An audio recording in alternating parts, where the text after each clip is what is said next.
බඩුවේ සල්ලි දීලාම අරගෙන ළමයි හරිද කඩේ මුදලාලිටත් බැනලා ඊට පස්සේ විට තට්ටුවක් අයින් තියලා තියෙනවා. ඒ විට තට්ටෙන් විටකුත් කාලා තමයි මේ ගම්වල මිනිස්සු යන්නේ. දැන් ඒ කියන සමාජ සංවිධානයේ ළමයි අපි මොකද්ද කරන්න ඕනේ? අපි පුතේ කරන්න ඕනේ අනිවාර්යයෙන්ම මෙන්න මේකේ ඉන්න මිනිස්සයන්ගේ හැසිරීම කිරීම තමයි ආර්ථික විද්‍යාවෙන් කරන්නේ. දැන් මෙහෙම හිතන්නකෝ උදාහරණයක් විදියට. ඔන්න දැන් ගමක් සහ නගරයක් වන්නේ ගම්පයක් කරලා පෙන්නන්නම් ඈ. හරිද?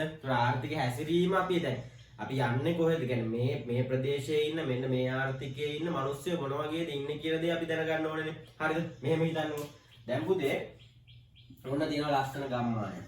මොකද්ද මේක? ගම. හරිද? මේ ගමේ තියෙනවා කඩයක්. ගමේ කඩේ කියලා දාමු. හරිද?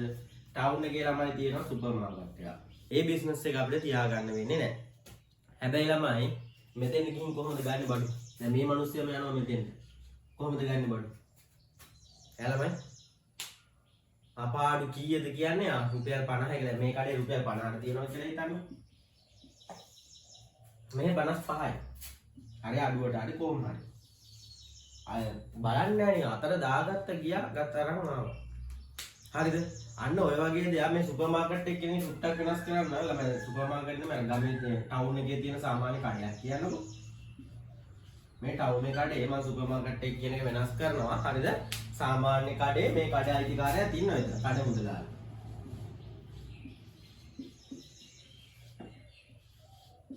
කඩ මුදලාලි ඉන්නවා එතන. පැහැදිලිද? එතකොට ළමයි මොකද? දැන් මෙතෙන් ගිහිල්ලා කීයද කියන්නේ කීය වුණත් ගන්නවා ළමයි. හරිද? හැබැයි මෙතන ණයට මොකද කියන්නේ ළමයි? ණයට අරගෙන නම් මේ දැන් බඩු ටික අරගෙන ණය කියන එකත් අයින් කරමු.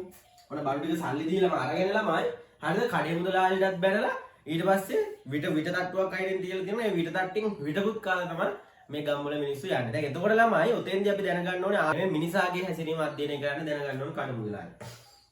එතකොට කඩ මුදලාලිට යම් තාක් දුරකට ඉවසීමක් කරන්න සිද්ධ වෙනවා මෙතනදී. නේ? නේද?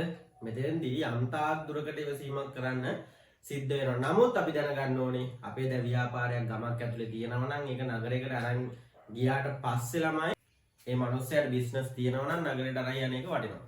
පැහැදිලිද මම කියන දේ? හරි. එතකොට පුතේ අපි දැනගන්න ඕනේ මිනිසාගේ මොකද්ද?